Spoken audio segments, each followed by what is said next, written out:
Dr. Rugy, you are now recognized for your testimony. Thank you, Mr. Chairman. Ranking member of this committee, it's a pleasure to be here today. We don't agree on much in Washington, but I think we can all agree that the federal government shouldn't be sending our limited resources to the wealthiest and most politically connected corporation. And yet, that's what the EXIM Bank does.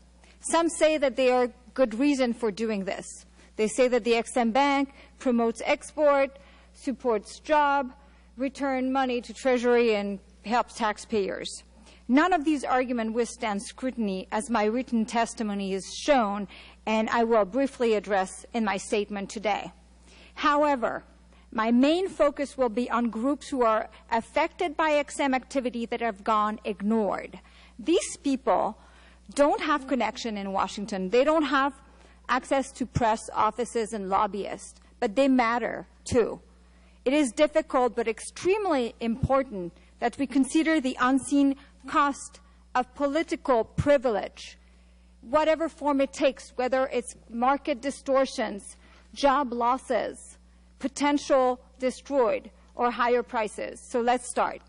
First, the bank claims it is essential to promote U.S. export. Economists disagree. We have long known that export subsidy schemes like EXIM do not meaningfully improve national export. And in fact, the data proves this point.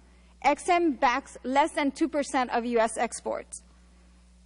EXIM likes to tout subsidized firm successes, but they do not consider the unseen cost imposed on everyone else involved with the other 98% of unsubsidized export.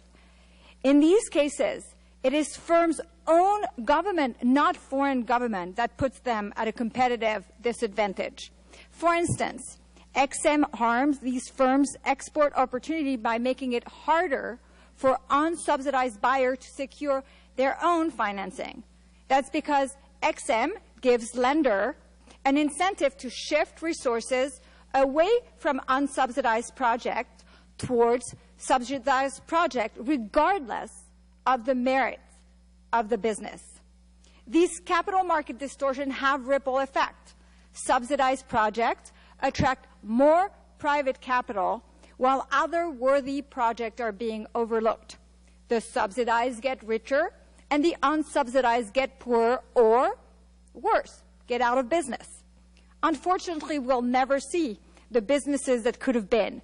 Perhaps they would have been better, more profitable, more responsible than the well-connected, subsidized businesses. Second, the bank claims to support 205,000 jobs in 2013. This number, however, should be taken with a grain of salt, since GAO has criticized the bank's job calculation methodology for failing to consider how many jobs would have been created without EXIM, among other flaws.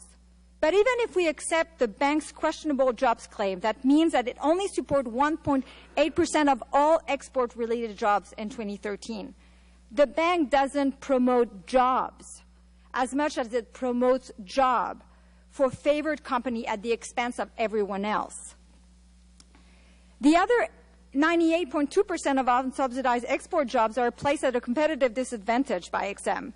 Unsubsidized employer may not expand hiring, they may not increase wages, and they may even have to fire employees